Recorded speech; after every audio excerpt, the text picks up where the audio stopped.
આ સમજાય તો બહુ ગજબનું છે. તો થોડું અશ્મિ લાગી જાય તો કેવા આમ આખું બાજી પલટાઈ જાય. અને અશ્મિ લાગ્યો એની ખબર પડે આપણે જો જાગ્રત હોય તો, જો આને અશ્મિ અહીંથી ચડી જશે. ઝેર કેમ ઓલું એરું કોયડો હોય ને ઝેર ચડે, વીછી કોયડો હોય એમ અસર થાય એની અશ્મિ. તરત દેખાઈ જાય. જ્યાં સુધી નિર્મળ હતું ત્યાં સુધી તો કઈ વાંધો જ નહોતો. 4 વસ્તુ થઈ ગઈ ને પોતાની રીતે, એટલે 5મી એવી થાય કે એની અંદર એ પછી પાછા નાખે, ઊંધા માથે નાખી દે. સંતોની અંદર એવું થાય, સિદ્ધોની અંદર ખાસ આ થાય. રિદ્ધિ સિદ્ધિ દેવોની અંદર ખાસ થાય. સિદ્ધિ આવે થાય દેવોની અંદર એ તે ક્યારેક ઈગો આવે. આ એટલે એ જે બધાને આવે ને ક્યારેક, એટલે એ બધા. અને શંકર ભગવાનને એવું થયું ને કે શનિએ કીધું કે ભાઈ હવે મારી હાડાહાથી તમારી ઉપર આવે છે, હું હવે તમારો સમય આવ્યો છે હાડાહાથી, એટલે હવે હું તમારી ઉપર 20 વર્ષ રહીશ. 20 વર્ષ હોય ને, કેટલા વર્ષ? 7.5. પછી કઈક તો એ કે હું તારા હાથમાં આવતો ને કે કાંઈ વાંધો નહીં. એટલે હાડાહાથી શરૂ થઈ. શંકર ભગવાન કે આના હાથમાં આવવું નથી, કે એને ગમે ત્યાં ગોતો હોય ને ત્યાં હું એને મળું જ નહીં, કે એટલે જંગલમાં ભાગી ગયા. કે હજી કદાચ મળી જાવ જંગલમાં, એટલે કે હાથી બની જાવ. હાથી બની ગયા અને 7.5 વર્ષ સુધી જંગલમાં રહ્યા. પછી આવ્યા ને, પછી કીધું હવે હાડાહાથી પૂરી થઈ. કે એને આવીને કીધું કેમ હું તને મળ્યો? એ કે મળવાની ક્યાં કરો, આ હાથી બનાવીને જંગલમાં મેં ફટકાવ્યા તમને, કે 7.5 વર્ષ. એ ન ખબર પડી કે હું તમે હિમાલયમાં રહ્યો ને એટલું સુખથી ને આનંદથી, તો તમને આ વિચાર આવ્યો હોય કે એને એ કે હા એ કે આની કરતા ભાગી જાવ, કે આમ બચી જાવ, કે એટલે તમે જંગલમાં મોકલ્યા. જંગલમાં મોકલીને હાથી બનાવ્યા. પછી તમને એમાં ઘાસ ખાતા કરી દીધા, રખડતા કરી દીધા. આ 7.5 વર્ષ એમાં તમારે ગયા કે તો તમે હજી તો એમ જ કહો કે હાથમાં ન આવે. એ મેં કીધું આ મારો ધંધો હશે, કે ઉલટ સુલટ કરી દો. એટલે એ અશ્મિ આવી જાય. એનાથી પછી પતન થાય અશ્મિથી અસ્તિત્વ ભાગી જાય ને, અસ્તિત્વ રૂંધાય. જ્યારે અશ્મિ આવે ને એટલે પોતાનું સ્વરૂપ છે એ દબાઈ જાય બધાનું. અત્યારે આપણા અશ્મિના કારણે જ આપણે આપણા સ્વરૂપે નથી. અત્યારે કઈ તકલીફ કાંઈ બીજી છે જ નહીં. આપણે અશ્મિ છે ને કે હું આ છું એમ. દેહોસ્મિથી લઈને બ્રહ્મોસ્મિ સુધીનું હું શ્વાસ લઉં છું, હું શ્વાસ રૂપે છું, આત્મા રૂપે છું. હવે અશ્મિઓ જે આવ્યા ને એની જ અસ્તિત્વને ઢાંકી દીધું, અથવા અસ્તિત્વ આઘું વહી ગયું. પછી અશ્મિ આવે એટલે અસ્તિત્વ કે અહીં કે મારું કામ છે. જ્યાં સુધી કે દ્રૌપદી પોતાનો છેડો મોઢામાં રાખતી હોય ત્યાં સુધી મારે શું કામ છે, કે ભલે ને. એટલે અશ્મિ આવો છે, હું કરું. અને અસ્તિત્વ છે એ હું ને લેસ થઈ જાય ને એટલે અસ્તિત્વ બધું જ કામ કરી નાખે. એનું કઈ હોય જ નહીં ને, કરવા જેવું છે જ નહીં. કારણ કે છે જ નહીં, કરવાનું જ નથી. કરવા ક્યાં છે? જે કારણે બધો મારે આ બધું હું કરું છું એ શું કારણે? બધાને આનંદ જોઈશ, સુખ જોઈશ. એનો હવે કોઈ બાકી છે કે આપણે શરૂ કરી દેવાનું? આમ શરૂ જ છે આ ઉપર. તો એ જે છે હું ઓલું કરી એની કરતા આ વધારે સારું થાય. લાઈવ હોય ને એટલે મને આનંદ જોઈએ છે. તો હવે ત્યારે બધું મૂકી દીધું, તો મને મૂકી દીધો તો આનંદ ક્યાં જોઈએ છે? આનંદ નો તો તું ભંડાર છો, કે તું બધું મૂકી દીધું. આનંદ જોઈએ છે એવો મને મેં મૂકી દીધો. અહંકાર બધાને હું જોઈશ, સુખ વધારે જોઈશ. અને સુખ વધારે છે એટલે હોદ્દો મોટો જોઈએ. હોદ્દો મોટો એટલે મને લોકો છે એ મારી વાહવા બોલે, મારી પ્રતિષ્ઠા વધે, લોકો છે એ મારી વાતો સાંભળે. આવો જે અહંકાર આવે છે એને આનથી પૈસા થઈ ગયા, પછી દાન દઈને પછી પોતે છે એ પ્રતિષ્ઠા મેળવે એટલે વાહવા કરે લોકોને. એની અંદર અશ્મિ એનું પોસાય. એ અશ્મિ જેમ જેમ મોટો થતો જાય એમ એને આનંદ મળે છે, પણ એ ખોટો. એ સપનાનો આનંદ છે. સપનામાં કઈ ખાધું હોય ને એવું. એ સાચો આનંદ નથી. આનંદનો જે ભંડાર છે એ તો દૂર વહી ગયો, અશ્મિ લાગ્યો એટલે. જે અશ્મિ નથી લાગતો એટલે આપણે આનંદનો ભંડાર છે. અને એની જ બધા કામના કરે, ઈચ્છા કરે. જયારે તમે આમ થઈ ગયા આનંદ લેવા માટે છેલ્લે ક્યાં જશે? બધા સુખનો ભંડાર હોય ને જાય ને, એટલે આ બધા થાકીને છેલ્લે થાકીને આવશે. ઓલો સીધો આવી જાય. હા, એ હોશિયાર છે. એ કે આમાં મારે શું અહંકાર લેવો? જે તમે કરાવો એ. હવે તમે કરાવો છો એ પાછો પોતે સાવધાન છે ને કરે છે. બેભાનમાં તમે કરાવો છો એમ નથી કહેતા, કરતાને કહે છે કે તમે કરાવો. કર્તના જે દેવો છે એને નથી કહેતો તમે કરાવો, એ તો તત્વ સમજે છે, એને સમજી લીધા છે. એ કર્તાને કહે છે કે તમે કરાવો. એટલે હવે અસ્મિ એને ન લાગવા દે. કરતા અહમની જ ઉપાસના કરી, તે અસ્તિત્વની ઉપાસના જ ક્યાં કરીશ? તને ક્યાં ખબર છે કે આ અહમ ના છે બધા તત્વો? કરતા પોતે છે અને અંશ આને ગોતે છે. કરતા પોતે છે અને અંશ આને ગોતે છે. જો એ મળી જાય તો અસ્મિ ન રહે. એટલે એ જયારે એવો અહમ આવે છે, બીજું ત્રીજું આવે છે, તો એને કહે છે કે એને સમર્પણ કરે છે. સમર્પણ કરવું ક્યાં? કોને હું સમર્પણ કરું? તો સમર્પણ કરવાનું સ્થાન તો ટોપ લેવલનું હોય તો થાય ને. તો એ સમર્પણ કરે તો આને સમર્પણ કરો તો એને કરવું એ આપે, તો આપને અસ્મિ આપે, બ્રહ્માસ્મિ આપે. તમે એમ ના કીધું કે ઈગો ને કોકને આપી દો તો તમે બચી જાઓ.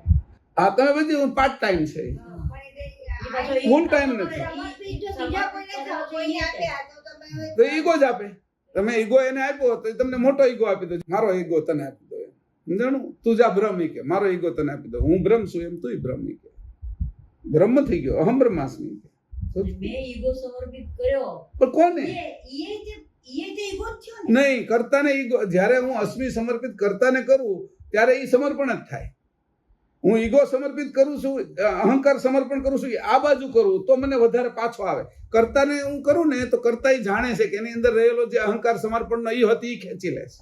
કારણ કે એ જાણે છે કે આ, અને આપણે બીજાને જ્યારે એને અહંકારને એના અહંકારને જાણતો નથી.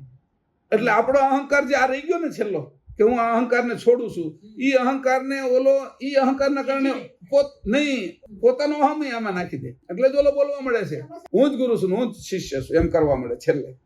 અહીંયા એ આપણે વ્યવસ્થા જ નથી કે એ રહેતું ને પહેલો જ ખેંચી લે છે કે જે દાન કરનાર તો હતો, અહંકારને છોડનાર, એનો તને અહમ રહે ને એ તે મને છોડ્યો છે ને એટલે હું ખેંચી લઉં, કારણ કે એ જાગ્રત છે.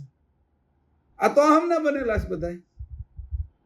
ફરક એટલો છે અહીંયા સમર્પણ કરવામાં ને અહીંયા સમર્પણ કરવામાં કેટલો ફરક છે એની ખબર પડે. કારણ કે એ અહમ ના બનેલા છે અને તમે એને સમર્પણ કર્યું તો એ તમને આપશે શું? તો છેલ્લામાં છેલ્લો અહમ જે છે એનો એ આપી દે. આને તમે સમર્પણ કર્યું કારણ કે આની એને બનાવ્યા છે બધાને, અને આપણે બનાવ્યા છે. એને જે આપણે સમર્પણ કર્યું તો સમર્પણનો જે અહમ રહી ગયો ને એ એને ખબર છે. એની અંદર એ અહમ નથી, એની આ બધાને આપી દીધો છે કારણ કે બનાવ્યા ને. એટલે એ અહમ એની રહેવાની, એની બહુ એની કળા જાણે છે. એટલે આપણો અહમ એ ન રહેવા દે, એને આરવાર રાખવા હોય ને. એટલે આપણે જેને આરવાર રાખવા હોય ને એનો અહમ હોય ને તો આપણે 2-3 દિવસમાં એને કાઢી મૂકીને આપણે એનાથી જુદા થઈ જાય. તો એને અનુરૂપ હોય તો એને આપણે અનુકૂળ થાય એવા એ કરી દે.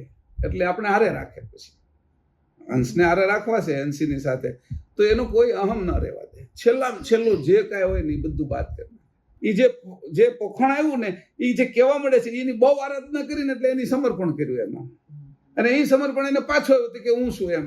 એટલે એને અહંકાર વધ્યો એનો અસ્મિ. આ જે અસ્મિ વધે છે આવી રીતે વધે. એટલે સમર્પણનું કયું સ્થાન રહ્યું? તો કે અહીંયા જે બધા સમર્પણ હતા એ કેવા હતા? એ મૂળ સમર્પણ નો હતા. કર્તાને સમર્પણ કરો ને તો આપણી અંદરની ખામીઓ છે ને એ બરાબર ફર્સ્ટ ક્લાસ રીતે કાઢી નાખે. અને ઓલા ખામી વાળા જ છે, એ સંપૂર્ણ તો છે નહીં, એ ખામી વાળા છે. તો એ જેટલી બને એટલી એને છૂટવું હોય ને તો આપણને બધું આપતા જાય કે હાલે તું લઈ લઈ કે હું તો નીકળું આમાંથી. સાયકલ પહેલી વખત આપે તો આપણે મોહ જ હોય, ભલે ને પડી સાયકલ હાંકવી છે, પણ ઓલાને છૂટવું હોય કે આ સાયકલ કોક લઈ જતું હોય ને તો સારું. ઓલાને બહુ મન થતું એટલે આપી દે જાય કે. પણ 15 દી થાય ને ત્યાં બધા કામે મોકલે ને જા શાક લઈ આય, જા અહીંથી તેલ લઈ આય, અહીંથી દૂધ લઈ આય. 15 દિવસે થાકી જાય કે આ ન કરાય કે આ કર્યું એ ખોટું. એટલે ઓલાને એવું થયું, આ જે નચિકેતા છે ને એને ગયો અને પછી ઓલા આને તો વટી ગયો, એ અસ્મિથી વટ્યો તો એથી ન વટ્યો એટલે અહમ બ્રહ્માસ્મિ તો લાગ્યો. પણ એની નચિકેતાને એવું કીધું કે જો મને આવી સમજ તારી જેવી પડતી હોત ને તો એ કે આ હું યમરાજાનું પદ ન લેતી કે આ હેરાન થઈ જાઉં છું કે આ પાડાઓ ધોડાવી નહીં કે સમજાણું. આ પદ છોડી દેતી કે મને તારી જેટલી ખબર ન પડતી. પણ એ કઈ સંપૂર્ણ ખબર હજી નચિકેતાને ક્યાં પડી છે? આપણે એ ભાવે નથી કહેતા પણ સંપૂર્ણ એની અસ્મિ જ લીધો મોટો. સમજાણું? હા, મૃત્યુનું જ્ઞાન લઈ લીધું. કાળની માથે વહી ગયો, પણ કાળની ઉપર આ બધો વહીવટ કોણ કરે છે? એટલે અસ્મિ તો બ્રહ્મોસ્મિ, મારે બ્રહ્મ જ્ઞાન જોઈએ છે, એની બ્રહ્મ જ્ઞાન જ માગ્યું, કેવલ જ્ઞાન નથી માગ્યું. માગ્યું છે તો હા, પણ એને ક્યાંથી ખબર હોય? ગુરુ કોણ? પરમ ગુરુ અસ્મિ વાળા નથી. અસ્મિ વગરના ગુરુ હોય તો અસ્મિ વગરનું જ્ઞાન આવે. ક્યાં પોતાને કરાયું? બધું કેવલ કરતા નથી કરતા. એની માથે જ નથી રાખ્યું. હવે આપણે જે સંવાદ વાંચીએ આનો વિશ્વબ્રહ્મનો કૃપાનિધિ અને કરુણેશનો, તો આપણે ખબર પડે આમાં કઈ રાખવા જેવું આપણે છે જ નહીં. ત્યારે ખબર પડે છે કે આટલું કઈ રાખવા જેવું આપણે છે જ નહીં. સમર્પણ ક્યાં કરવું? ગુરુ કોણ છે અને સાચી વસ્તુ એટલે મારું અસ્મિ એની અંદર હોય તો ત્યાં જાય તો નહીં રહે, પણ અહીંયા તો વધીને જ આવશે. બધાને સાયકલ મૂકી દેવી છે, બધા થાકી ગયેલા છે. સમજાણું? આપણે પૂછીને અધ વચ્ચે થાકી ગયા છે પાછા, પૂરું કર્યા વગર. આપણે હોતી કઈ હવે આ ભગવાન આવું જગત હું કામ બનાવ્યું છે? આપણે હોતી કઈ આપણે થાકી જઈએ ક્યારેક આપણે થાકી જઈએ છીએ, તો એ એના કામ કરતા એની મોટું કામ છે, તો એ થાકી જાત થાય છે. થાક નથી લાગતો. એવો કોણ? એવા કોણ? એટલે કેવલ કરતા પરમ ગુરુ અને આપણે અંશ, આપણે એના સજાતી અંશ. આટલા થાક નથી લાગતો. જો અંશે થાય તો, અસ્મિય થાય તો નહીં હો, અસ્તિત્વ થાય તો. અસ્મિ અને અસ્તિત્વ, આને ખાસ ધ્યાન રાખવાનું. એટલે તમે જ્યાં જોશો ને ત્યાં તમને બધે જે મોટા મોટા સાધુઓ ઋષિ મુનિઓ તમને દેખાશે, તો એ બધા તમને દેખાય કે આ નિરાતે જોવો ને એટલે તમને તરત આ દેખાઈ જશે. સીધું દેખાવ. જેમાં તમે ગુલાબને જો તમને ખબર પડી જાય કે આની અંદર છે અગ્નિ તત્વ છે. મોગરાને જુઓ તો તમને ખબર પડી જાય કે આની અંદર જળ તત્વ વધારે છે, સફેદ કલર છે. એટલે તમે છે એ ખજૂરને ખાઓ તો તમને તરત ખબર પડી જાય કે આની અંદર ભૂમિ તત્વનો ભાગ છે, કારણ કે ગળ્યો છે. લીંબુ છે એ તમે નીચો તો ખબર પડી જાય કે આ છે એ વાયુ તત્વનું છે. એમ જ તમને ખબર પડી જાય કે આ કર્તાના કરતનું છે. આટલા સુધી તત્વનો અભ્યાસ થઈ ગયો. આ કર્તાના કરતનું છે અને આ કર્તાનું છે. અને કર્તાનું છે એની અંદર શું થાય? કોઈ ભાર નથી રહેતો, નિર્ભાર છે, વજન વગરનું સુખ છે. અને એવા પાછા છોકરા તોફાની બધા. આ તો દેવો ને, આ અસુરો ને, આ દાનવો ને, આ મનુષ્યો ને, આ બધા છોકરાઓ ને ભયંકર તોફાની કે હા, અંદર અંદર બાજા કરે, લોચો કરે કે બધો કે આમાં કર્યા જ કરે. એમ કીધું કે આ તમારા છોકરા કેટલા છે કે એમ એને પૂછ્યું કે અમારા 9 છોકરા છે કે.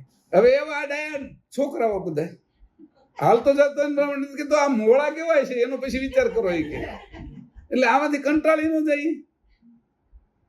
ઓલા કીધું કે ભાઈ અમારે આજે વાવાઝોડા આવવાનું, મારા છોકરાને રાખજો. તો થોડોક સમય રાખ્યો ને, કલાક, તો એ કે વાવાઝોડાને મોકલો ને આ છોકરાને લઈ જાવ. આવા વાવાઝોડા જેવા આ બધા થયા છે ત્યારે. સમજાણ? એટલે આ જે છે એ વાવાઝોડા જેવા, તો કે એને કેવી રીતે સાચવે? થાકી ન જાય. એટલે આ બધા થાકી જાય. એને ભાર વાળું છે જીવન.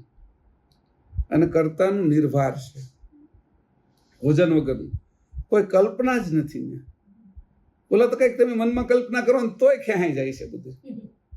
આને મન જ નથી. મન છે છતાં એનો ઉપયોગ વ્યવસ્થિત કરે છે, છતાંય મનથી અલગ રહે છે. એ જે વિચારીને એનું મન નથી જાણતું.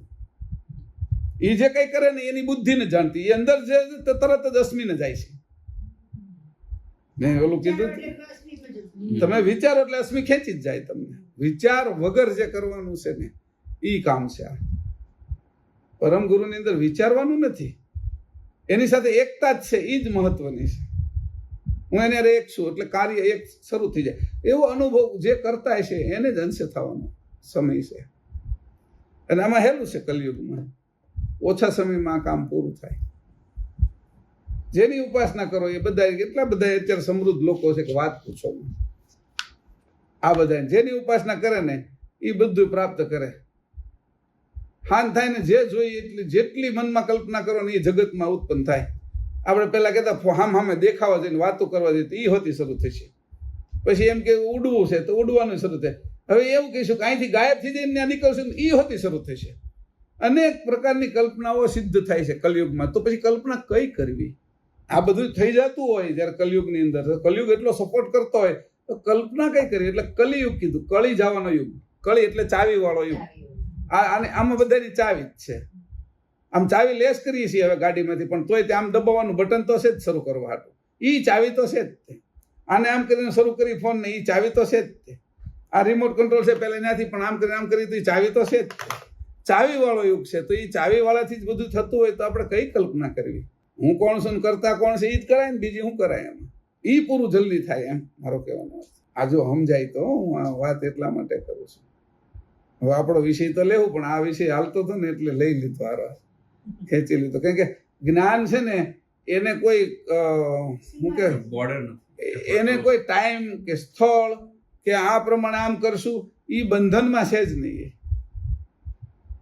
એ જો જ્ઞાન બંધનમાં હોય તો સમજી લેવાનું બધા એનાથી બંધાયેલા, પણ જ્ઞાન કોઈથી બંધાયેલું નહીં. એ મુક્તિ ના આપી શકે જો હા, જે પોતે જ્ઞાન મુક્તિ ક્યાંથી આપે પછી?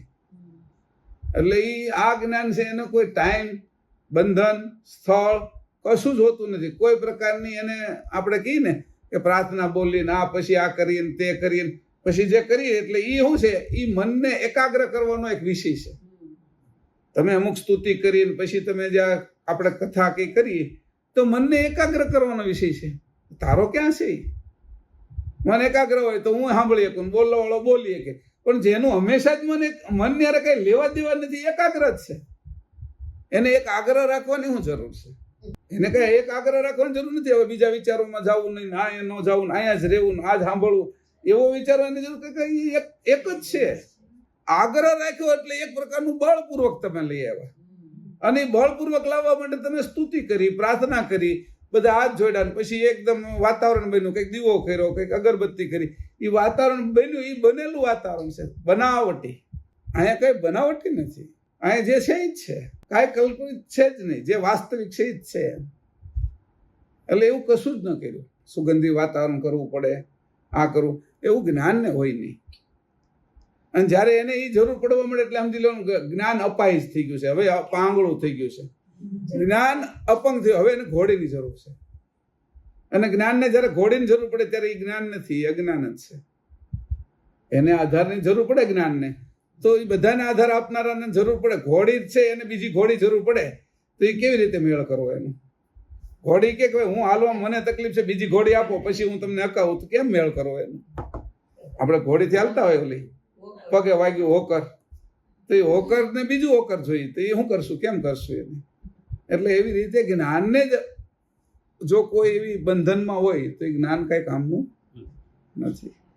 આ વાતો આપણે પહેલા કરી દીધી. જે વાત નીકળી અસ્મિ અને અસ્તિત્વ, એના ઉપરથી વાત. સમર્પણ કોને થાય? કૃતને સમર્પણ કરીએ તો અસ્મિ સિવાય કાંઈ ના આવે. છેલ્લે એવડો મોટો અસ્મિ આવે. પેલા જેની ઇન્દ્રની ઉપાસના બહુ કરી એ પછી એનો છોકરો બને છે ઇન્દ્રનો, અને જ્યારે એ જાય છે ત્યારે ઇન્દ્રાસન એને આપે છે. કારણ કે બહુ ઉપાસના કરીને તો એ પોતાનું આપી દે છે, એ આપે છે અસ્મિ. અને અહીંયા અત્યારે જે કહે છે એ કેવા પૂરતા છે, એનો પોતાનો અસ્મિ ત્યાં સુધી પોગી નથી તો પણ ખાલી કહેવા માટે તો અત્યારે છે જ. એમ બ્રહ્મોસ્મિ, હું બ્રહ્મ છું, એ કેવા પૂરતા છે અહીંયા. કારણ કે એ બ્રહ્મ હોય તો એવું કઈ વર્તન કોઈનું થતું નથી. બ્રહ્મ હોય તો કાનેથી જોઈ એકવા જોઈએ ને, કારણ કે બધું જ બ્રહ્મ છે તો કાન તને એ ઇન્દ્રિય જ છે ને, તો ઉપયોગ તો તું ક્રમશઃ કરે છે. જે બનાવટ છે એ જ પ્રમાણે કાનેથી સાંભળવાનું જ કરે છે, જીભથી સ્વાદ લેવાનું જ કરે છે. તો એનું કારણ જ એ છે કે તું અસ્મિ, હજી તને જે સમજણ, તું જે બ્રહ્મોસ્મિ કહેશો ને એની તને સમજણ જ નથી. આ અણસમજણની અંદર તું ઊંઘમાં જેમ બોલે ને કોઈ બબડે ને, બકે ને, એમ તારું બકવું છે. આ ઊંઘ છે તારી હાલતા ચાલતાની ઊંઘ. તને તો ખબર નથી. તું જે બ્રહ્મોસ્મિ કહેશો એ મહેશ છો. અંશે થોડો કહેશો તું બ્રહ્મોસ્મિ. અંશે તું કહેવા માટે રહે જ નહીં. બ્રહ્મોસ્મિ ક્યાંથી કહે? તું કહી જ ન શકે અંશે. આત્મભાવ આવી ગયો તને, તું બ્રહ્મોસ્મિ બોલો તો એ હજી થોડો ખાચો છે, પણ તું જીવ ભાવમાં બ્રહ્મોસ્મિ બોલે છે. 3 ભાવ છે.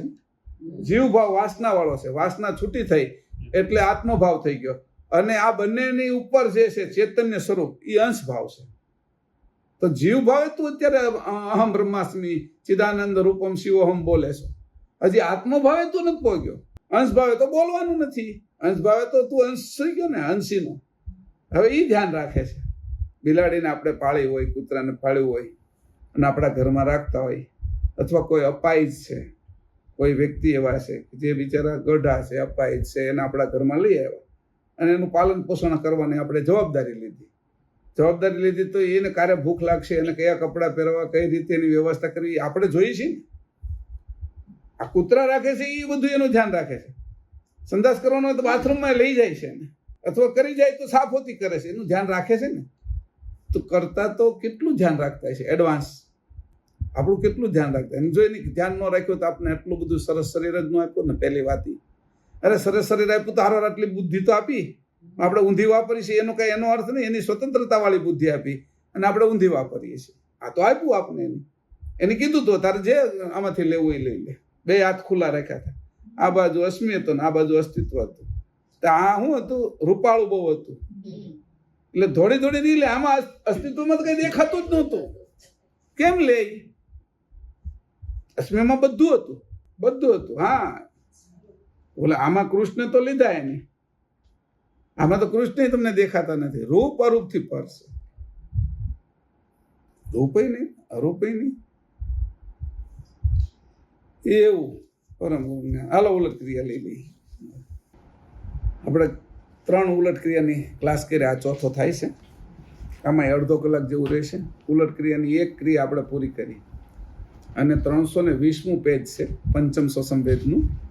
એની અંદર જે 20મું છે એમાં તે ઉપપ્રકરણ પહેલું, બરાબર, રજોગુણની 10 આકાંક્ષાની ઉલટ ક્રિયા પ્રકરણ 9 અને ઉપપ્રકરણ પહેલું. એમાં આપણે એક શ્રવણ આકાંક્ષાની ઉલટ ક્રિયા પૂરી કરી. આગળ છે એ આપણે પંચભૂત અને પંચમાત્રાની પૂરી કરી. હવે અહીંયા જે ઉપપ્રકરણ પહેલું છે એને 320માં પાના ઉપર જે લખ્યું છે, આ પ્રકરણ સાંભળતામાં પરમાર્થ પ્રાપ્ત થાય એવા જ પ્રકારની પ્રવૃત્તિ કરવાનો ભાવ ઉપજે. તમે શું કરશો? પ્રવૃત્તિ કઈ કરવી જેમાંથી પરમાર્થ પ્રાપ્ત થશે એવી પ્રવૃત્તિ કરવાનો ભાવ ઉત્પન્ન થશે, એવું આ પ્રકરણ છે કે એટલા માટે સાવધાન થઈને શ્રવણ કરજો. આ ફરીથી હું કામ વાંચું છું, ગયા વખતે વાંચ્યું હતું કે આ વાત ભૂલાઈ નથી ગઈ ને. એટલે કે આ પ્રકરણ સાંભળતા એટલે કોને?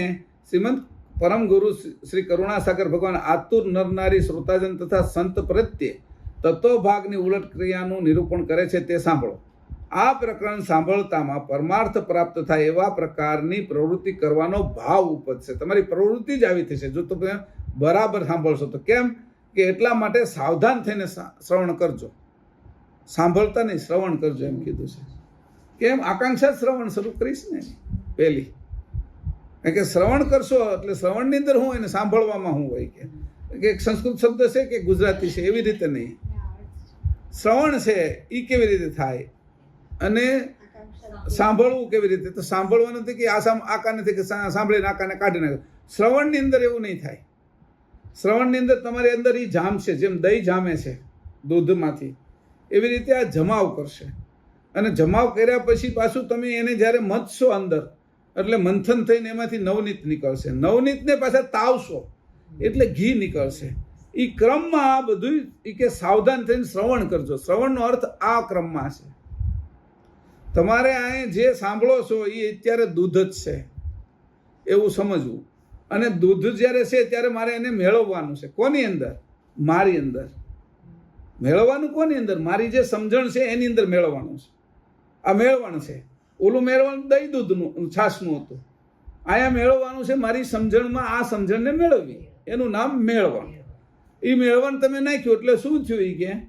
કે આ પ્રકરણ સાંભળતા પરમાર્થ પ્રાપ્ત થવાનો છે. પરમ અર્થ છેલ્લો શું છે? તો કે ઘી પ્રાપ્ત કરવું છે. એ અર્થ છે કે તો એ કે એ પ્રકારની એટલે તમારે સાવધાન થઈને શ્રવણ કરવાનું છે. કે તમે શ્રવણ કરશો ત્યારે એ તમારી અંદર જાણમાં જાણ મળશે. એ જામશે એટલે તમે મનોમંથન કરશો. આજે આ પછી પાછું કેસેટ પણ સાંભળશો.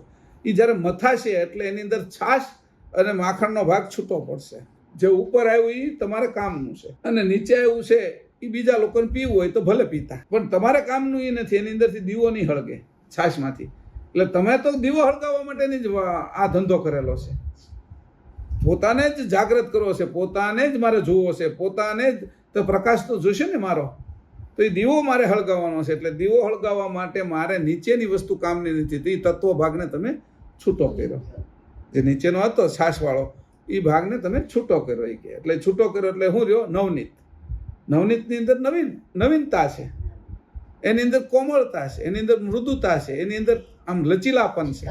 અને એની અંદર છે ચિકાસ છે, ભાવ છે, પ્રેમ છે, એની અંદર વિત્ત છે. આટલી વસ્તુ જે ભરેલી છે એ નવનીતની અંદર છે. તમે મનોમંથન કર્યું અને નવનીત કાઢ્યું, મંથન કર્યું, મનોમંથન કર્યું. આ લોકોએ મંથન કર્યું, આ લોકોએ મનોમંથન કર્યું, અને મંથનથી તમે કાઢ્યું માખણ કાઢ્યું. તે માખણ રૂપી શું છે? સમજણ, શુદ્ધ. હવે એ શુદ્ધ સમજણની અંદર તે હજી કોઈ અસમજણ હોય તો એને તમે એ કે તાવી લો, ગરમ કરો. ગરમ કેની અંદરથી કર્યું? તો ગરમની અંદર વ્રેહ નાખ્યો અંદર કે મારે તો પરમ ગુરુને જ પ્રાપ્ત કરવા, પરમાર્થ જ પ્રાપ્ત કરો. એ વિરહરૂપી અગ્નિ એમાં તમે નાખ્યો, અને વિરહરૂપી અગ્નિ જેવો નાખ્યો એટલે કીટું અને ઘી જુદું થઈ ગયું. અને કીટું ને ઘી જુદું થયું એટલે પછી તમારે એક ચાણી છે, એનાથી તમે ચાળી લીધું, ગળી લીધું, ગાળી લીધું, એટલે શુદ્ધ ઘી થઈ ગયું. હવે આ ન બગડે એવું ઘી થયું. પણ પેલું ભેગું હોત ને તમે મૂકી દીધું હોત કીટું સાથે તો એ બગડી હોતી જાત, કારણ કે એનો સ્વભાવ હતો હજી ખટાશવાળો, એ હજી કીટામાં હતો. એ ખટાશવાળા સ્વભાવને પણ તમે ગાળી લીધો. આવી રીતે જે ગાળવું એનું નામ શ્રવણ. સમજો, શ્રવણ કરવું એ આ વસ્તુ છે, સાંભળવું નહીં. એટલે શ્રવણ માટે મેં આકાંક્ષા મુજબનું શ્રવણ એવું પણ થાય ને કે મારી જે ઈચ્છા છે, હું જે સાંભળવા માંગુ છું એ સાંભળ. એટલે બધા ઓલી આકાંક્ષાઓ જે હતી ચારે બાજુ, એ આકાંક્ષાને તમે શ્રવણ આકાંક્ષા એટલે મારા આ જ સાંભળવાનું છે, આ જ વસ્તુ કાઢવાની છે. હા, તો એ રીતે શ્રવણ કરવું. ગમે એ વાતો ઉપર ઉતરી જવું એવી રીતે નહીં. આ જ ધ્યેય છે મારું. એથી કરી આ માર્ગે જતા અંશને આદિ નિજ કેવલ પતિના બોધ લક્ષ વડે, આદિ નિજ કેવલ પતિના બોધ લક્ષ વડે પ્રત્યક્ષ દર્શન જેવી અનુમાન ભેટ થશે. પ્રત્યક્ષ દર્શન જેવી અનુમાન ભેટ થશે. આવી ભેટ મળવાની છે. પછી તે દિવસે કીધું કે ભેટ આપવાના છે, કંઈક લેવાના નથી. એની સામે આપણે કદી કાંઈ લેતા નથી. એટલે આવા કેવા છે પરમ ગુરુ? તો કે કશું લેતા નથી આપણે કદી, કાંઈ પણ કોઈ ઈચ્છા એ કરતા નથી. કેમ કરે? એ બધું જ આપણે એને આપ્યું છે. શરીર સાથે તો એની દૂધ આપી દીધું હતું, અને એની સાથે પાછા આતરડા આપી દીધા તે પચાવવા માટે. તરત જ નસો આપી દીધી હતી ને હૃદય આપી દીધું કે લોહી દોડાવવા માટે.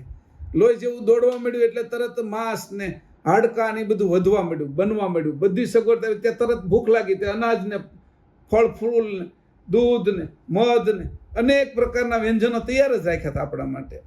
આ ભેટ આપવાવાળા આપણે મહેનત કરીને કરવું પડે છે. એની ભેટ આપ્યું છે. હીરા કાંઈ એની કોઈને કિંમતમાં વેચ્યા નથી. એને તો ધરતી ઉપર એમને નાખી દીધા, પણ જે કાઢે છે એની ઉપર હક જમાવે છે.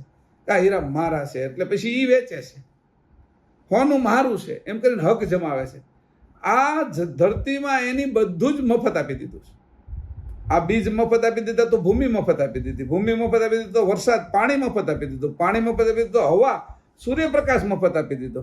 આટલું બધું મફત આપી દીધા પછી આ ઘઉં, બાજરો, અનેક પ્રકારના અનાજો, કઠોળ આ બધું ઉગે છે. એ બધું ફ્રી. એટલે કીધું ભેટ, અનુમાન ભેટ. એનું પોતાનું સ્વરૂપ પણ અનુમાન ભેટ આપવાના છે. આટલું તો આપ્યું, પણ જો તું મને આ રીતે માનીશ તો પ્રત્યક્ષ દર્શન જેવી અનુમાન ભેટ થશે. મળવું, આ પેલી ભેટ આપી અને હવે તું મને મળીશ, એ એક ભેટ છે. હું તને ભેટીશ, તને મળીશ. અને એ કેમ આપીશ? મફત. એટલે એ ભેટ. આટલું હું તને આપવાનો છું કે આ જો તું બરાબર સમજીશ તો. એને કીધું કે કેમ રજોગુણની 10 આકાંક્ષા સહિત બધા જ આકાંક્ષાઓ છે, બધી જ 72 તત્વો, 84 તત્વોની ઉલટ ક્રિયા તને હું બરાબર સમજાવીશ. તું જે રીતે બન્યો છું એ જ રીતે તારે મારી આગળ આવવાનું છે કે સમજણથી. આને વિખીની નાખતો કે ત્યાં રહેવા દીજે, હાડકા જુદા કરી નાખો, માંસ જુદું કરીને, ચામડી જુદી, વાળ જુદા કરી નાખો, દાંત જુદા કરીને, એવી તારે જરૂરિયાત નથી કે સમજણમાં આવી જાય. આ તો એકવાર કાળ જુદો કરી નાખો ને તારે બહુ એની ચિંતા ન કરવી કે એના માટે મેં કાળ બનાવેલો છે. એ તને એ કે બધું જુદું કરી નાખશે. ખેડૂત હોય ને એ એના બાજરો હોય, ઘઉં હોય, પેલા અત્યારે જેવું મશીનરીથી ખળું લેતા ને એવું નથી લેતા, જુદું. પહેલા એ આખું ખળાવાળ હોય અને એની અંદર આખી જમીનને લીપી દીધી હોય અને એની અંદર આ ડુંડા લાવે, પછી એને ધોકાવે, મોટા જોર જોરથી ધોકાવીને એના જે અનાજના કણો જુદા કરે, અનાજ જુદું કરે, એના ધુહા જુદા કરે, એની અંદર જે કંઈ બીજા દાંડિયા ને એવું બધું એના દાંડલા ને એવું હોય એને જુદા કરે, પછી ચાળીને એને એમ ધોકાવીને કાળ તો તને લઈ જ જશે કે એમ આ ખેડૂત છે એ કાળ છે અનાજ માટે, એમ કે તને લઈ જશે ત્યારે બધું જુદું પડવાનું. પણ એમ હું તને નથી કહેતો કે હું તને એમ કહું છું કે તું આ સમજણથી જુદો પડી જા, આ બધાને અકબંધ રહેવા દે કે, અને સમજણથી તું જુદો છો, સમજણથી તું જુદો પડી શકી કે કેમ ઈ કે પડી શકાય? મને એક દાખલો આપો. એ કે તારી ગાડી છે એ કે ધારો કે 10 લાખની કે, અને એ કોઈ માણસ આવ્યો ને તારી આગળથી ગાડી લઈ જાય છે, બરાબર, તને પૈસા આપી દીધા એને, એટલે પૈસા આપી સહી સિક્કા કરી દીધા, તો ગાડીથી તું જુદો થઈ ગયો. હવે તું પૈસા હારે એક થઈ ગયો. હવે આ પૈસાનું તું કંઈક બીજું લેશો, તો પૈસા તે આપી દીધા, સામે વસ્તુ લીધી, તો તું પહેલાથી જુદો પડ્યો. પૈસા હારે એક છો, પૈસાને છોડ્યા, આની હારે એક છો. તું જેને હારે જોડાવું એને હારે જોડાઈ શકે છો, તું છોડવું એને હારે છોડી શકે છો. આ અંતસ્કરણથી થાય છે કે એવી રીતે તું છે આ જ્ઞાન સાથે જોડાઈ જતો, આ હોવા છતાં તું મારી સાથે જોડાય, ચેતન સાથે. જેમ છૂટોય પડી એકાય છે, તો આ જગતથી અત્યારે તું છૂટો પડી જાય. તારા જે નામ છે, તારું જે ગુણ છે, નામ રૂપ અને ગુણ, આ 3 તારું છે, એનાથી તું જુદો પડી જાય. અને આ તને તારનારું નથી, આ કાળના ખાતામાં લઈ જવાનું છે, તને મારનારું છે. તારું સ્વરૂપ છે એ એનાથી જુદું છે, એને તું સમજીને છૂટો પડી જાય. આ સમજણ છે. જેમ ઓલાને 10 લાખ લઈ લીધા એટલે ગાડી હોય, હવે એને કોઈ લીટો પાડી જાય કે એક્સિડન્ટ કરે, મારે હું તેલ લેવા, મને કાંઈ તકલીફ ન પડે એમ, સમજાણું? એ પોલીસ કેસ થાય તો મારે હું હવે આરસી બુક એના નામે થઈ ગઈ છે કે મારે ક્યાં વાંધો છે કે કેમ છૂટો પડી ગયો ને તું, તને આવડ્યું ને છૂટો પડતા? અરે એની સિવાય ને કેટલાય બનાવો છે. પતિ પત્ની છૂટા પડે છે, છોકરાઓ 2 ભાઈઓ હોય છૂટા પડે છે, 2 ભાગીદારો છૂટા પડે છે. અનેક પ્રકારની છૂટા પડવાની રીત છે. તો તને આ રીત નહીં આવડે એટલે હાવ હેલી કીધી. આ તને અનુમાન ભેટ થશે કે આવી રીતે તું જો છૂટો પડીશ તો એ કેવું આ છૂટો પડવામાં 84 તત્વને તું સમજી લઈશ એટલે છૂટું કેમ પડવું એની તને રીત થઈ જશે કે આમાં કોઈ ક્રિયા નથી, નહીં યોગની, નહીં તપની, નહીં જપની, નહીં તીર્થાટન કરવાની, નહીં ઉપવાસની. આ બધું જ રદ કરી દઉં તને કે આને એટલું ભારે નથી કે નિશ્ચિતાની અંદર ભક્તિ છે તારી, પણ તોય આ બાજુની ભક્તિ નથી નવધા. આમાં તારી પોતાની ભક્તિ છે, મારા કર્તા પ્રત્યેની. તો તારી પોતાની છે, એ તો તારું સ્વતંત્ર પદ છે. તારે ભક્તિ કરીને ભક્તિના ગુલામ નથી થવાનું. આ તો તારું પદ છે. એ જે ગુલામ થયા છે એ અંતસ્કરણ ગુલામ થયા નવધા ભક્તિના. તારી પોતાની ભક્તિ છે, તારા કર્તા પ્રત્યેની છે, તો તને ગુલામ ક્યાંથી કરશે? તારી સ્વતંત્ર ભક્તિ છે. હા, તારી 11મી ભક્તિ છે, એ સ્વતંત્ર છે. પ્રેમ લક્ષણા તે પ્રેમીને પ્રેમિકાને બેને પરતંત્ર કરનારા હતા. હું તને જે કહું છું એ સ્વતંત્ર ભક્તિ 11મી કહું છું. પહેલા 3 ગુણ નિરંજન સુધી એ બાંધનારી હતી ભક્તિ. અને જ્યારે એને એનીથી આગળ ગયો, પ્રેમ લક્ષણા ભક્તિ કરી, તો પણ પ્રેમી અને પ્રેમિકા એવા બંધનની અંદર તો રહ્યો જ.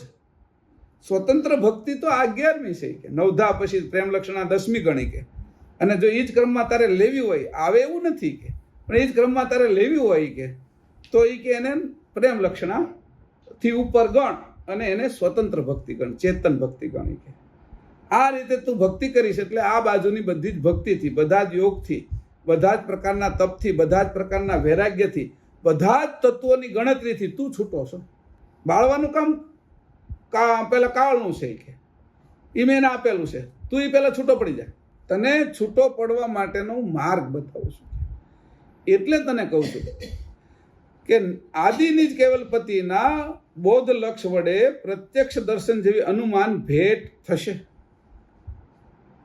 ભેટ આપવું, મળવું, ભેટવું, આ બધા શબ્દો છે એ નજીકના છે. ભેટવું, મળવું એ ભેટ થઈ છે, અને ભેટ આપી દેવી એટલે કોઈ પણ વસ્તુ લીધા વગર આપવી. અને પછી ભેટ આપવામાં લીધા વગર આપવી એટલે પરાણા લઈ જાય એવું નહીં, ખુશીથી આપવી, આનંદથી આપવી, મોજથી આપવી, એનું નામ ભેટ. નકર એને ભેટ ના કહેવાય. મારે મોઢું બગાડતા બગાડતા આપવું એ કંઈ ભેટ આપું છું એવું નથી કહેવાતું. ઓલા કે ભાઈ તમે મને થોડોક ગોળ તમારા ઘરે આવ્યો છો તો મને થોડોક ચા આપો ને અથવા ખાંડ આપો ને, એ લેવા આવે આપણા ઘરે કોઈ, તો આપણું મોઢું બગડીને આપી તો ભેટ નથી આપતા આપણે. પાછા કઈ હોતી કે તમે આપવા નહીં આવતા, એ કે શું કામ? એ કે આ વખતે લઈ જાઓ ને ફરી આવો નહીં ને કે. એટલે એની વાહે તો કારણ હોય આપણું. ઘણી વખત એવું બને કે આને એ કે 10,000 માંગ્યા છે કે 10,000 આપી દઈએ, તો કે શું કામ? એ કે પછી તું માગતો નહીં એટલે એ ફરીથી લેવા નહીં આવે. તારે 10,000 તો એના મગજમાં રહે કે એની વાહે ભેટ નથી આપતો, આપે છે એમને મત, પણ વાહે એનું કાવતરું છે, વાહે એની બુદ્ધિ છે, વાહે એની યુક્તિ છે, છળ કપટ છે. એને ભેટ ન કહેવાય કે પરમગુરુ જે આપે છે એને ભેટ કહેવાય. આ ભેટ ના ભેટ વચ્ચેનો તફાવત તો જુઓ. આ દેવોએ કઈ આપ્યું તો એ ભેટ નહીં કહેવાય, એ તો એનું વજન આ માથા ઉપરથી તારા માથે કે એમાંથી આપી દે. ઘણી વખત મારે એ ભેટ પણ નથી જોતી. એ કહેવાય કે આ બહુ પૈસા વધી ગયા એટલે તને આ મારા પૈસાનો માલિક બનાવી દઉં છું, કારણ કે પૈસા એને સુખથી રહેવા નહોતા દેતા, એટલે એને કંઈક રાજ્ય હોપી દઉં છું કે હાલે કે આ મને સુખ નથી લેવા દેતું. ભરતુરી કે હાલ રાજા વીર વિક્રમને કે કાલે હવે તું આ રાજ્ય લઈ લે, તો એ ભેટ નથી. એ તો ઓલી પિંગળાથી કંટાળી ગયા ને એને લાગ્યું કે આ બધે બનાવટ છે એટલે ભાગ્યા છે, અને એ અરસામ ગુરુ મળી ગયા એને. જોકે બનાવ બન્યો પણ વાસ્તવિક નથી. એવું આપણે ન જોઈએ. ભરતુહરી જે રીતે ત્યાગ કરવો પડ્યો અને ત્યાગી થયા એવું આપણે ન જોઈએ. અને ગોપીચંદ રાજા નાતા હોય ને એની માનું છે આંસુ પડે એની ઉપર ને ગરમ લાગે કે માં કેમ રોવે છે, એ કે તારા બાપાની આવી કાયા હતી કે એને કાળ ભક્ષી ગયો કે એમ. કે માં તો અત્યારે જ કે સંન્યાસ લઈ લો. એટલે માના આંસુએ લેવું પડે સંન્યાસ, અને કોઈના કહેવાથી લેવો પડે, અથવા એ કોઈ વિઝન બતાવીને નથી લેવો પડે, એવો મારો જ નથી. કે આ બધું તો પછી રાજ્ય છોડી દે તો એવું છોડવાનું મારું નથી. તને હું આપું એ સંપૂર્ણ ખુશી છે, સંપૂર્ણ આનંદ છે. મારી અંદર એ છે ને તારી અંદર એ છે. તારી અંદર એ કોહવાટ નથી ને મારી અંદર એ કોઈ પ્રકારનો કોહવાટ નથી. છે જમતું આમ હલતું નથી. એ રીતે હું તને જે આપું છું એને હું તને કહું છું ભેટ. તને નહીં ખબર પડે કે તું જ્યારે પછી તને ત્યારે તો રોવું આવશે કે આવી મને ભેટ આપી દીધી. એનું કોઈ રૂપ નથી હોતું, એનો કોઈ આકાર નથી તો પાણીની જેમ આપી દે, કોઈ છે એ વસ્તુ છે એ આપી દે. એ આપી દીધું પણ મને ખબર નથી કે, પણ જ્યારે તને ખબર પડશે ત્યારે તારે કાંઈ હશે નહીં રોવા સિવાયનો વાર હોય કે એટલું રોવાઈ જશે કે આ મને મળ્યું છે, અંશને આપી છે આવી ભેટ આપી. અને આપણે તો કેટલી શંકા કુશંકા થતી હોય એ આપી જ દેશ તોય આપણે તો એ હાવ ભેટ આપવા માંગે ને તોય આપને એમ થાય કે હજી કાંઈક એની અંદર છળ કપટ છે એમ. આપણે એના ઉપર આક્ષેપ નથી, કારણ કે આપણી બુદ્ધિ જેવી ને, આ જગતની બુદ્ધિ ને, આપણી અંતસ્કરણની અવસ્થા નહીં ને, આ બધી નીચેની ને, કરત નહીં ને, અને એની સમજણ ક્યાં સુધી જાય. હું સમજીએ કે કીડીને મકોડો ભણાવવા જાય તો કેટલું સમજીએ કે કીડી કેટલું સમજીએ કે મકોડાનું. હાથીને એમ થયું હું મોટો છું, હજી મદનનું હતું, હજી જન્મેલું હતું, થોડા સમય થયા, પણ ભેંસ કરતા મોટું થયું તો આખા એ કે ભેંસનું જે ધણ હોય ને આખું 50-100 ભેંસું ભેગી હોય કે આજે આને કે ભણાવવું કે એ ભેંસો આની સમજણ કેમ સમજશે કે એવી જ સમજણ જ્યારે પરમ ગુરુની સમજણ એ આપણે અંતસ્કરણની અંદર કેમ સમજશું. એટલે કીધું કે હું તને આપી જ દઈશ કે તારે અંદર એ નથી તેવડે કે હું આપીશ. અને મને જ્યારે એ આપે છે એવી ખબર પડી એટલે મને એના પ્રત્યે શ્રદ્ધા, વિશ્વાસ, ભાવ, પ્રેમ એટલો બધો વધી ગયો કે મારું હૃદય છે ને ઉછાળા મારવા માંડ્યું. અને જેમ હૃદય ઉછાળા મારવા માંડ્યું ને એમ એ નજીક આવતો ગયો. ભાવ જ એટલો વધી ગયો, પ્રેમ જ એટલી વધી ગયો, પ્રીતિ જ એટલી વધી ગઈ, સમજણ જ એટલી કેળવાઈ ગઈ કે હવે મને આમાં કયો યોગ કરવો. હવે કોણ કારણ યજ્ઞ હું કીધું કરવું તે જ પામી એમ. એટલે એને કીધું તે જ વરી. એટલે એવી રીતે કીધું કે જેનું ધ્યાન ધરું છું એ તો પામી ગઈ, હવે હું કોના માટે કરવું. કે જ્યારે હંસને આ સ્થિતિ થઈ ગઈ ત્યારે હવે એને કરવાનું કાંઈ રહ્યું નહીં એમ મારું કહેવાનું. એને પરમ ગુરુએ આપી દીધું. એટલે કીધું કે આ અનુમાન ભેટ. કેવું કીધું કેટલું સરસ. આજે પહેલી એટલી જ વાત વાંચી છે તું આટલું ધ્યાન રાખજે કે હવે હું તને કે ઉલટ ક્રિયા પાછો કહું છું કે. એટલે ઉલટ ક્રિયા આપણે એની કીધી શ્રવણાકાંક્ષાની. હવે કઈ આવે છે પાના નંબર કેટલા છે? 321. પણ ત્યાં હવે બીજી જુઓ તો કઈ આકાંક્ષા આવે છે? નહીં, 321 ઉપર કોઈ આવે છે બીજી. હવે નાસિકા દ્વારા નાના પ્રકારે પુષ્પાદિક સુગંધ ગ્રહણ કરીએ છીએ. તે પદાર્થની સુગંધ લેવાની ભાવના જ્યારે નિજ અંતરમાં થાય છે ત્યારે પરમ ગુરુ તો એની સુગંધ આકાંક્ષા હતી. પણ અહીંયા તો નથી આવતી સુગંધ આકાંક્ષા. સુગંધ આકાંક્ષા કેટલી? 5મી આવે છે. તો આમાં શું કામ પરમ ગુરુએ આવું કર્યું? ક્રમમાં શું કામ ના રાખ્યું? હાલ આપણે હજી આગળ જઈએ કે એની ત્રીજી આપી છે એ જોઈ. આમાં બીજી તો નથી, બરાબર. હવે ત્રીજી છે એ કઈ છે? નિરીક્ષણ આકાંક્ષા, બરાબર. એ નિરીક્ષણ આકાંક્ષા ત્રીજી આપી, શીતોષ્ણ ના લીધી લ્યો, અને એની જગ્યાએ આપી દીધી. હજી હાલો આપણે ચોથીમાં જઈએ. ન્યા હશે એ જોઈ લઈ. ન્યા કઈ છે?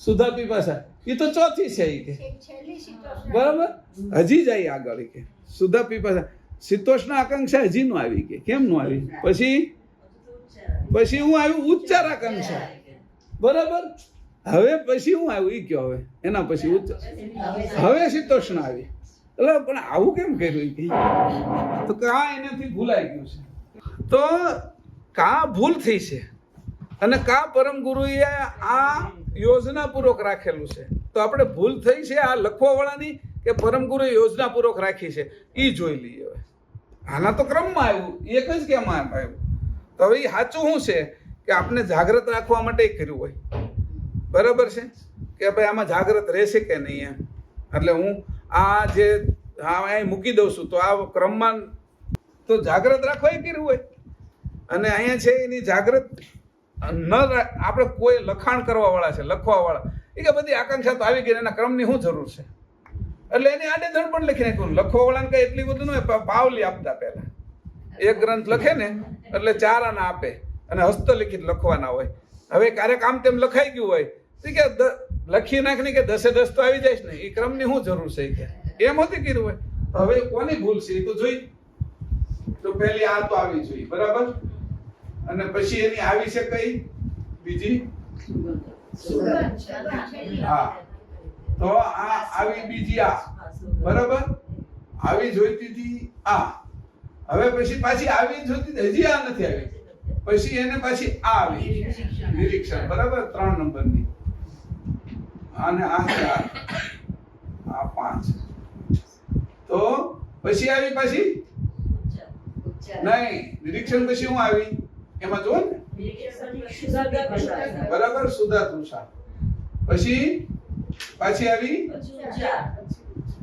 આ ઉચ્ચાર આવી તો 1 2 3 4 ને 5 આવ્યા પછી આ છઠ્ઠી આવી સમજાણું હા તો શું કારણ છે હવે આપણે આગળની જોઈ લઈએ જો ઈ ક્રમમાં જ હોય પાછળની તે તો સમજવાનું કે પરમ ગુરુએ છે ઈ આ આકાંક્ષા આપને ધ્યાન કેન્દ્રિત કરવા આપી છે અને જો એમાંય ક્રમની અંદર આગળ પાછળ લેવાનું તો લખવા વાળાની ભૂલ છે એવી રીતે આપણે જોઈએ બરાબર બે રીતે કાઢીએ આ સાચું છે કે નહીં આપણે ખબર પડશે કે કેવી રીતે કાઢવું એમ હાલો હવે શીતોષ્ણ પછી શું આવ્યું છે કયું આવ્યું ગ્રહણ તો શીતોષ્ણ પછી ગ્રહણ જ છે પછી હા તો હવે આ છે એ ભૂલ છે એ લખવા વાળાની છે લખવા વાળા એ 10 10 છે ને એ પરમ ગુરુ એક વખત ટકોર કરે એટલે આપણે સાવધાન થઈ જાય પણ પરમ ગુરુની ટકોર અહીંયા દેખાતી નથી કારણ કે જે વિષયાકાંક્ષા છે એ ગમન આવી જોઈએ ને તો એના પછી વિષય આવી ગઈ છે બરાબર પછી અહીંયા કઈ આવી તો કે ગમન બરાબર અને પછી મળ વિસર્જન તો એ તો આપી જ નથી ને હા એટલે 9 આકાંક્ષાનું અહીંયા વર્ણન કર્યું છે 10મી આપણે સમજવાની મળ વિસર્જનની ઉલટ ક્રિયા શું હોય એટલે એ નહીં આપી એટલે કે ઉલટી કરવાની તો ન હોય એમાં એટલે અહીંયા કીધું છે એટલે અહીંયા જે 2 જગ્યાએ ભૂલ થઈ છે એના આધારે આપણે એવું સમજીએ પછી આની સાથે જોડાણે ને ગ્રહણ આના પછી બરાબર ગ્રહણ આવે ને હા બરાબર આ શીતોષ્ણક લઈ લીધી આપણે અહીંથી જ લીધું ને એને આને યાર જોડ્યું નથી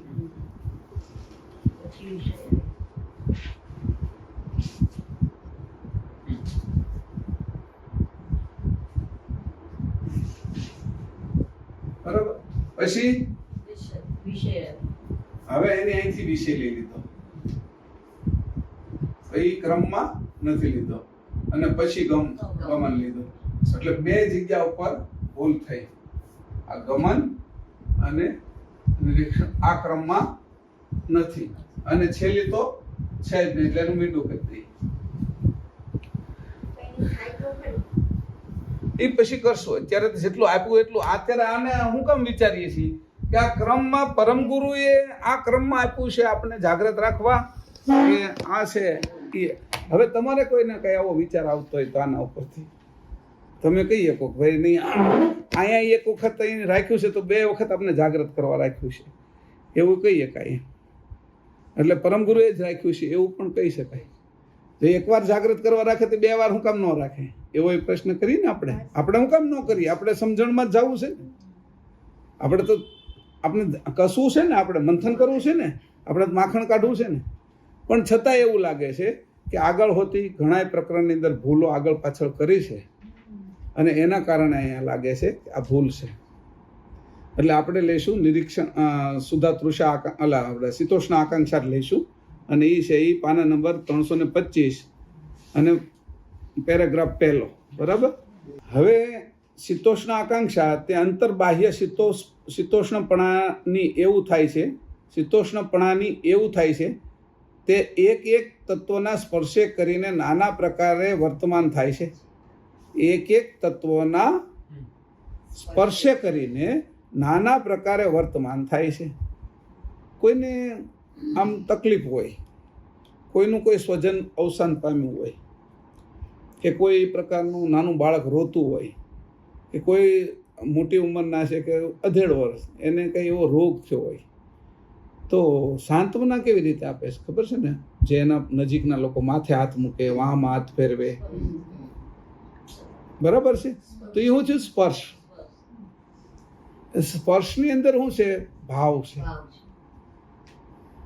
આ જે સ્પર્શ છે એને કેવી રીતે કીધું કે આ રીતે એનું સ્પર્શ એટલે હું કીધું નાના પ્રકારે વર્તમાન થાય છે. તત્વના સ્પર્શે કરીને નાના પ્રકારે વર્તમાન થાય છે. અને ત્યારે એ બાળકની આંખો કદાચ નથી ઘણાય ન હોતી, પણ ઓલો સ્પર્શ ઉપરથી ઓળખી જાય છે કે આ સંબંધી છે, નાનું હોય તોય તે. અને માને ઓળખતું નથી પણ બાળક માના સ્પર્શને જાણી જાય છે. તો એ કે બાળક મનુષ્યનું છે એના માટે નહીં, પશુ પક્ષીના બાળકને પણ સ્પર્શ ઇન્દ્રિયના કારણે વધારે પ્રીત થાય છે અને જાણ વધારે વળે છે. કોઈની સાથે એક થવું તો સ્પર્શ ઇન્દ્રિયના કારણે એક થાય છે. આશીર્વાદ આપવા તોય પગમાં જે પગે લાગે છે તો પગને દૂરથી નથી લાગતો, પગને અડે છે, પગ પ્રક્ષાલન કરે છે, ચરણામૃત લે છે તો પણ ચરણને અડે છે. એ જે સ્પર્શ થવો એ જે વસ્તુ છે તેથી કે નાના પ્રકારે વર્તમાન થાય છે. આ બધું વર્તમાન તો થાય જ છે સ્પર્શ.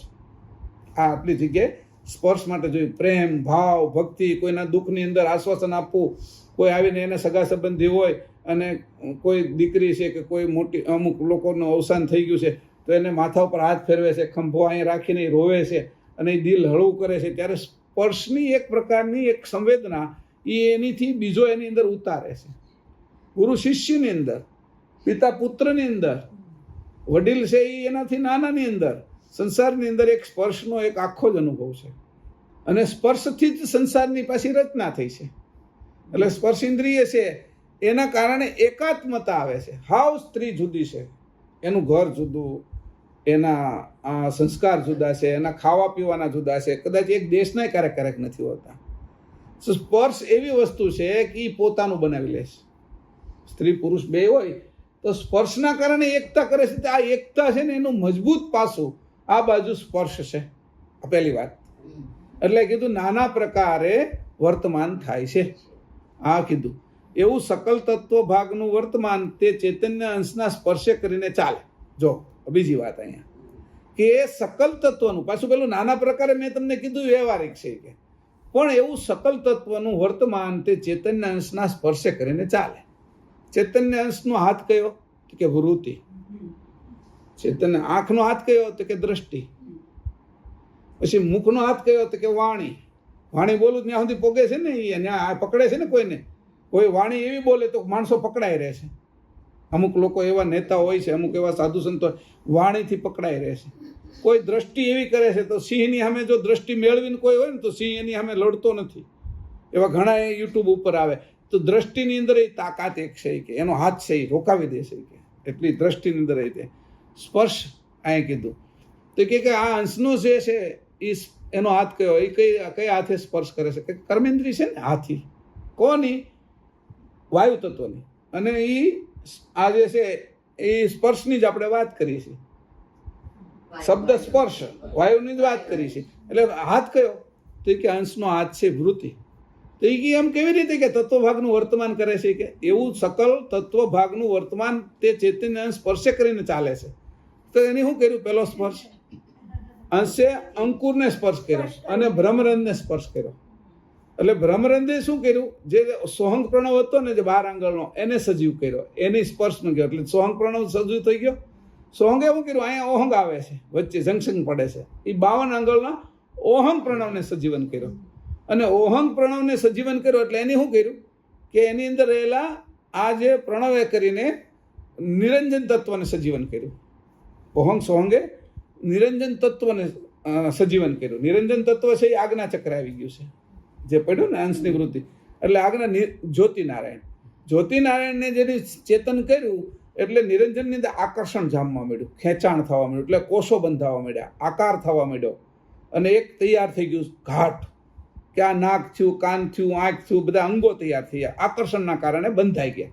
જેમ પાણી નાખવાનો લોટ બંધાઈ જાય છે એને બાંધી, એટલે એવી રીતે આ બંધાઈ ગયું. આપણે બટેટાને છે એ પછી છૂણો કરીને પછી બાંધીએ છીએ ને, અને એના બટેટા વડા કરીએ છીએ ને, તો એ બંધન થઈ ગયું. એ આકર્ષણ છે એ નિરંજનમાં આવ્યું, એટલે એને નિરંજન તત્વને સક્રિય કર્યું. નિરંજને શું કર્યું? નિરંજનની અંદર જે આ અંશની જ ગતિ આવી છે, પછી એ ગતિ નિરંજનમાંથી પ્રકૃતિમાં ઉતરી, અવ્યાકૃતનું રૂપ થયું. એની પછી 25 પ્રકૃતિ ધારણ કરી, 9 દુર્ગા થઈ, 64 જોગણી થઈ, એવા કેટલાય ભાગ પડી ગયા. ને એ પ્રકૃતિ જ્યારે નીચે આવવા મળી તેના 2 ભાગ કરી નાખ્યા. એની આનંદ તત્વ કારણ ને મહાતત્વ. મહાતત્વ કારણ છે એને સ્થિર રાખે, અને આનંદ તત્વ એને આનંદિત રાખે, એટલે અહીંયા રહે. અહીંયા રહેવા માટે આનંદ તો જોઈશે. આનંદમાંથી પ્રકૃતિ થઈ ગઈ, એટલે પ્રકૃતિ 25 થઈ ગઈ, એટલે 25 પ્રકૃતિ ત્યાંથી થઈ ગઈ પ્રકૃતિ તત્વ કારણમાંથી. ધનંજય તત્વ છે એ એટલું જળ હતું કે એની અંદરથી ગણને છે એ સ્થિર કર્યા. એની તો પૃથ્વીને સ્થિર ન કરે તો રહેવું ક્યાં? આ રોજ ભૂકંપ થતા તો આ કેમ રહેવું? અહીંયા જાપાનની અંદર છે એ ભૂકંપ થવા હોય તો એને એની યોજના કરી, પણ તોય તેને કેટલું નુકસાન થાય છે જાપાનને. ભૂકંપનો જ દેશ આખો. તો એ રીતે, અને એટલા ભૂકંપ જ્યાં થતા છે ત્યાં તો મનુષ્ય રહેતો જ નહીં હોય. એટલે એવા પ્રદેશ હોય છે ઘણા, તો એ કે હલતું જ હોય જ્યાં, તો રહેવું કેમ? એટલે એને સ્થિર કર્યું. એટલે આ ગણે કરીને બધું સ્થિર કર્યું. એને કીધું આ રીતે કરીને અંશે સ્પર્શે કરીને ચાલે છે. આ બધામાં અંશનો સ્પર્શ છે. જુઓ, આ જુઓ તમે. પછી કીધું એની 7 ચક્રોને સક્રિય કર્યા, 7 ચક્રોની અંદર અક્ષરને સક્રિય કર્યા. એ અંશની જ વૃત્તિ પોગી, અંશે જ સ્પર્શ કર્યો. એટલે આ બધાની અંદર વાણી ઉત્પન્ન થઈ છે, આ બધાની અંદર સ્પર્શ ઉત્પન્ન થશે, વાણી ઉત્પન્ન થઈ છે, બધા સજીવ થયા છે, બધાની અંદર ભાવ ઉત્પન્ન થયો. જ્યારે કોઈ માથા ઉપર હાથ મૂકે છે, આશીર્વાદ આવે છે, એ અંશનો જ ભાવ છે. ભલે એમાં વચ્ચે આ બધા આવતા હોય, પણ મૂળ ભાવ તો અંશનો છે. એટલે એ સારું લાગે છે. કોઈ આમાં હાથ ફેરવે છે ને ક્યારેક ક્યારેક, ત્યારે સારું લાગે. ક્યારેક હતપ્રત થઈ ગયા હોય ત્યારે એમ કે હું છું ને, તું કામ મૂંઝાશો, એમ કરીને જ્યારે હાથ ફેરવે છે ત્યારે એને કેટલું આશ્વાસન મળી જાય છે. એ આશ્વાસન એ સમય કામનું છે. એ અંશ જ કરે છે, પણ આને એવું લાગે છે કે આ કરે છે. સમજાય? આપણી ભાવના શું છે? અંશ જ કરે. તે કે બધા જ તત્વોને એની સક્રિય કર્યા સ્પર્શે કરીને. તો આ સ્પર્શ મોટામાં મોટો સ્પર્શ ચાલે છે. હવે શીતનો સ્પર્શ થતાં શાંતિ થાય છે, અને ઉષ્ણ ત્રિવિધ તાપને સ્પર્શે તો તાપ જ ઉપજે છે. હવે 2 ભાગ કરી નાખ્યા એના, એક ઠંડો અને એક ગરમ. ઉષ્ણ શું કરે છે? ગતિમાં રાખે છે, પણ તાપ તો આપની અંદર છે એ ગળમથલ તો રાખે જ છે, એ સ્થિર થવા દેતો નથી. એટલે વિક્ષેપ કર્યા કરે છે. કેમ? અગ્નિ તત્વ છે ને, એ કાંઈ સ્થિર ના રહે, તો એ વિક્ષેપ કર્યા કરે. જળ તત્વમાં વહેવું છે, વિક્ષેપ નથી. જળ તત્વ વહે છે, પણ અગ્નિ તત્વ વિક્ષેપ કરે છે, આમાં થયા કરે છે. એ કંઈ ખરખું રહેતું જ નથી. જળ વહે છે તો એ ખરખું વહે છે. જળ તત્વ વહે છે, વિક્ષેપ નથી કરતું. એટલે અહીંયા કીધું આ વિક્ષેપ કરે છે. એટલે કે આ રીતે જે તાપ છે એ આપણે દજાડે છે, શાંતિ નથી રહેવા દેતો. એ શાંતિ નથી રહેવા દેતો એ ઉષ્ણ છે, અને જે શાંતિ રહેવા દે છે એ શીત છે. આ 2 ભાગ. શાંતિને વચ્ચે રાખી, શાંતિ નથી રહેવા દેતો એ ઉષ્ણ છે, કારણ કે એ વિક્ષેપ કર્યા કરે છે, એ હલ્યા જ કરે છે. હલ્યો આપણી બાજુમાં કોઈ હૂતો હોય ને, એ હલ્યા કરે ને તો આપણે ઊંઘ નથી આવતી. તમે જુઓ, અને કોઈ બેઠો હોય એ હખણો બેઠો ને, પિક્ચર જોવા ગયા ને આપણે શાંતિ નથી થતી. જુઓ તમે, બાજુવાળો કોઈ હખણો નો આવ્યો હોય તો માણા, કોઈ એવું પાત્ર આવી ગયું તો આપણે ટ્રેનમાં આવતા હોય, બસમાં આવતા હોય, હવે જે શાંતિ છે ને ન હોય. આ રીતે ત્રિવિધ તાપમાં, એટલે કે એક શાંતિ આને નથી, શાંતિના પક્ષમાં. કારણ કે એને શું કર્યું? હવે ઉષ્ણ છે, એ ગરમ છે, અને આને શાંતિ છે. આ બાજુ શાંતિવાળો છે, એ હલતો જ નથી, મસ્ત છે. એને આ ગમે એટલી માથાકૂટ કરે ને આ બાજુનું, તો એ હલતો નથી. આ મને તકલીફ છે કે આ બાજુનું તો હાવ શાંત છે કે તો મારે ગતિ કરવી છે તો મારે એટલે શીતનો સ્પર્શ થતાં શાંતિ થાય છે. અને ઉષ્ણ ત્રિવિધ તાપને સ્પર્શે તો તાપ જ ઉપજે છે. ઉષ્ણ ત્રિવિધ તાપ છે કે આદિ વ્યાધિ ને ઉપાધિ આ 3 તાપો છે કે અને મળ વિક્ષેપને આવરણ એની અંદરથી થયા કરે છે કે તો આ બધા તાપ શું કરે છે કે વળી જ્યાં સુધી નિજ સ્વરૂપ અને કર્તાના સુખની શાંતિ પ્રાપ્ત ન થઈ ત્યાં સુધી સદાકાળ તત્વની સંગતિએ દાહપણું જ છે. આ 84 તત્વનો સ્પર્શ કર્યો છે ત્યાં સુધી તને કર્તાની નિજ સ્વરૂપની તારા પોતાના અંશની અને કર્તાની પ્રાપ્તિ નથી ત્યાં સુધી તને શાંતિ મળે એવું કોઈ છે નહીં. આ તત્વોમાં તો બધે મેં તાપ જ ભરેલો છે.